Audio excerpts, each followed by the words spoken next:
অনেক দিন ধরেই বড় মার কাছে যাওয়ার খুব ইচ্ছা ছিল, প্লাস বড় মা আমার মনস্কামনা পূরণ করেছিল। তো আমরা রথের দিন চলে গেছিলাম বড় মার দর্শন করতে।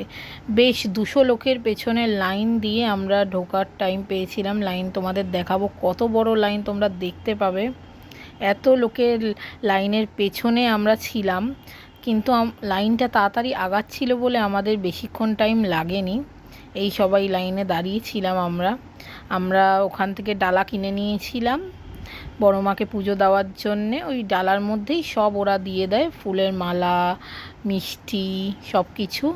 তো অ্যাট লাস্ট বড় মার দর্শন করতে পেরেছি। দেখতেই পাচ্ছ কতটা ভিড়। তবে মন্দিরের লোকরা খুব ভালো ব্যবস্থা করেছিল, দড়ি সিস্টেম করা ছিল। প্রথমে এক ধাপ লোক যাচ্ছে, পুজো দিচ্ছে, তারপর আবার দড়ি খুলছে, তারপর আর এক ধাপ লোক যাচ্ছে। খুব ভালোভাবে আমরা পুজো দিতে পেরেছিলাম। জয় বড় মা, সবার মঙ্গল করো তুমি।